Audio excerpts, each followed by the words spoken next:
Arcobello qui a trouvé un coéquipier. Le puck est au fond. C'est une réussite de Josephs sur passe de Yannick Heron qui marque son premier point sous le maillot luganais. Son premier point de la saison également. Troy Josephs, lui, en est déjà à 5 buts. Et à vrai dire, pour passablement d'observateurs, c'est plutôt une bonne surprise du championnat. Fait pas forcément beaucoup de bruit. On revoit le tir de Yannick Heron. Qui vient heurter qui ou quoi? Oh, il a heurté Joel Genadzi qui n'a pas la chance avec lui puisque juste...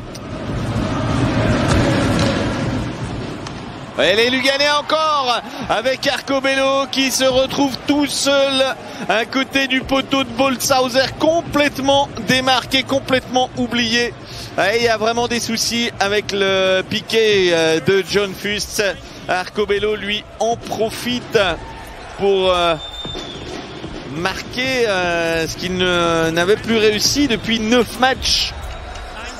Depuis le match à Rapperswil, parfaitement décalé par le buteur sur le 1-0, Troy Josephs. Arcobello. On va pas dire que c'est la coupe. Fadini, et c'est le troisième, également à 5 contre 4. C'est vraiment le festival luganais en supériorité numérique. Et c'est au tour de Luca Fadini, le meilleur pointeur visiteur, de marquer son 10e but de la saison et déjà son 5e en supériorité numérique. L'année passée, il en avait marqué 8. Il est sur la même tendance, voire un petit peu plus, Luca Fadini. Peut-être que Boltzhauser était masqué. Le malheureux Boltzhauser est à 83,3% et ça va encore baisser. Voici le doublé pour Arcobello qui peut profiter d'un puck abandonné devant le gardien. On joue depuis moins de 25 minutes et c'est déjà 4-0. Le doublé pour Arcobello, le capitaine.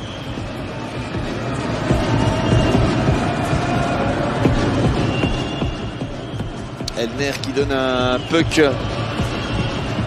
compliqué à Joel Genadzi dans les patins. Et on va changer de gardien, j'ai l'impression. Alors on avait parlé de Victor Östlund. C'est vraiment le match, ça n'a pas été le cas. Peut-être maintenant avec Fuchs Kenins, ça est bien sur ses buts. Le voilà le but qu'il fallait pour lancer les actions lausannoises. 4-1 après 26 minutes et 27 secondes.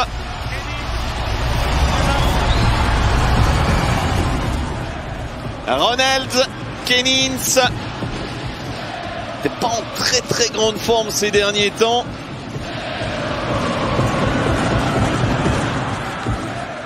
Défie le peu qu'en mettant sa crosse entre les jambes, il a un peu mis sa crosse comme il pouvait.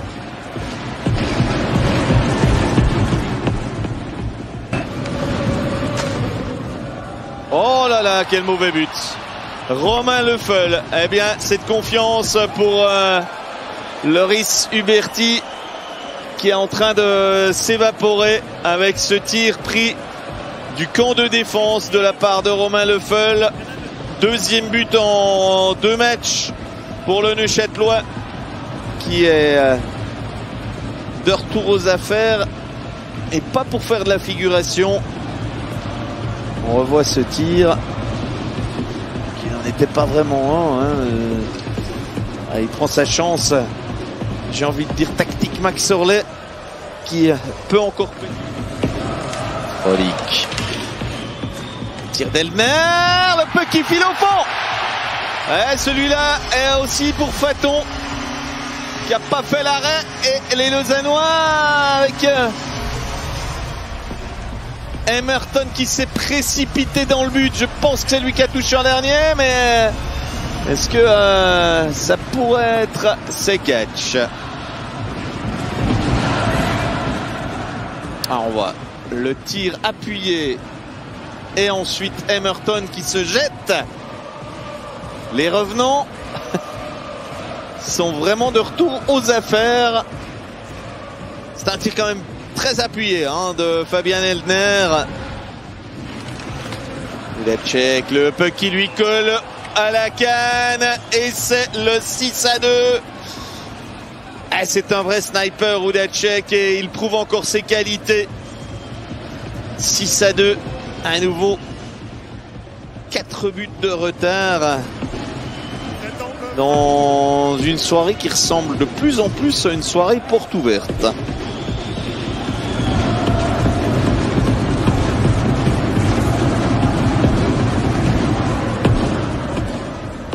Et un petit peu de réussite quand même Hudacek dans la manière dont le puck lui revient.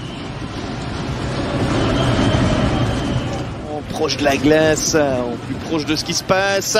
Herbourger, c'est 7-2. Huberty qui laisse passer ce tir de Raphaël Herbourger. 3e but pour lui cette saison. Il en a marqué 9 lors du dernier exercice. Un puck levé côté rapproché entre la mitaine et la tête du gardien. Il n'est pas très grand, ça c'est pas un avantage pour Loris Huberty. 1m78. Vertadje on l'a pas beaucoup vu. Il y a quand même une bonne explication à ça. Et le but signé Baumgartner. C'est son 2e de la saison et c'est son 2e pas très orthodoxe.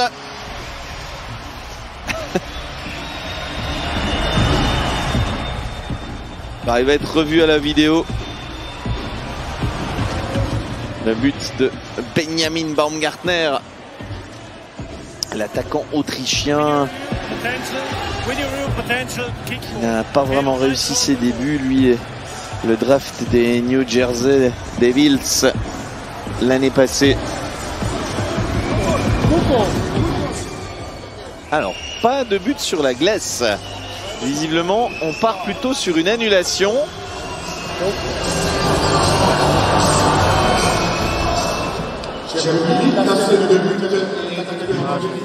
Alors, les arbitres ont estimé que Faton avait bloqué le puck. Alors jusque là il n'est pas bloqué. Moi je pense qu'il sera accordé. Attention. Ah, quand on a Yannick Heron qui commence à bloquer des pucks, c'est à 4, Baumgartner. Ah, voilà un joli but de Baumgartner. Celui-là, il ne doit rien à personne. Belle reprise. Allez, soyons un peu fous et 3 buts de retard à 12 minutes de la fin. Quand on a déjà vu 11 buts dans un match, pourquoi pas en voir 14? Et un 7 partout. Astucieuse remise en retrait. Faton est déjà sur ses genoux. Et Baumgartner, dans un angle fermé, fait monter le puck sur ce service magnifique de Gennady. Morini.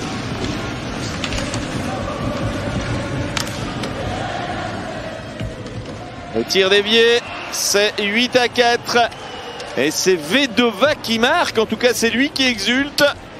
Il serait le 7e Luganais à transpercer la défense vaudoise. Alors, Vedova, il n'a pas marqué depuis le 18 avril 2018. En National League, bien sûr, hein, puisqu'il a assez régulièrement joué avec les Ticino Rockets en Swiss League. Loïc Vedova pour le 8-4. Ça semble confirmé. Réussite du joueur issu des juniors d'Ascona. Profite de parler d'un club dont on a...